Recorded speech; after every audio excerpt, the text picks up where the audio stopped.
ഇപ്പോൾ ഞങ്ങൾ കൊച്ചി രൂപതയ്ക്ക് ഒരു പിതാവിനെ കിട്ടിയിട്ടുണ്ട്, ആൻ്റണി കാട്ടിപ്പറമ്പിൽ പിതാവ് എന്ന് പറഞ്ഞിട്ട്. ഒരു വലിയ കാത്തിരിപ്പിന് ശേഷമാണ് ഞങ്ങൾക്ക് പിതാവിനെ കിട്ടിയേക്കുന്നത്. അപ്പോൾ പിതാവിൻ്റെ എപ്പിസ്കോപ്പൽ ഓർഡിനേഷൻ വരുന്നുണ്ട്, മെത്രാഭിഷേക ചടങ്ങ് എന്നാണ് പറയുന്നത്. അത് ഒരു ഗ്രാൻഡ് സെറമണിയാണ്. ഫോർട്ട് കൊച്ചി പരേഡ് ഗ്രൗണ്ടിൽ വെച്ചിട്ട് വലിയൊരു ചടങ്ങാണ്.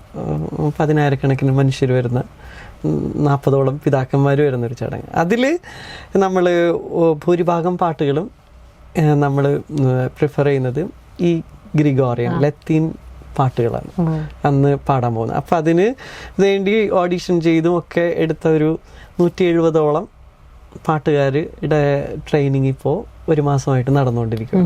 അതാണ് എൻ്റെ വോയിസ് സ്ട്രെയിൻ ആയിട്ട് തിരക്കിലാണ്. അതെ, അപ്പൊ അതിന്റെ ഓട്ടത്തിൽ ഇതൊക്കെയാണ്. അപ്പൊ അതാണ് ഇപ്പൊ ഞാൻ ചെയ്യുന്നത്. പക്ഷേ ഇവരെല്ലാം ഈ ഭാഷ അറിയില്ല, അർത്ഥം അറിയില്ല എങ്കിൽ പോലും ഇവരെല്ലാം ഇതിനെ അപ്രീഷിയേറ്റ് ചെയ്യുന്നുള്ള, ഇവരിങ്ങനെ ഒന്നിച്ച് പാടുമ്പോൾ എല്ലാവർക്കും ഒരേ ഗോഡ് എക്സ്പീരിയൻസ് കിട്ടുന്നു എന്നുള്ളതാണ് ഡിവൈൻ എനർജി. അതാണ് ആ മ്യൂസിക്. അതൊരു വശ്യത നിറഞ്ഞൊരു മ്യൂസിക്കാണ്.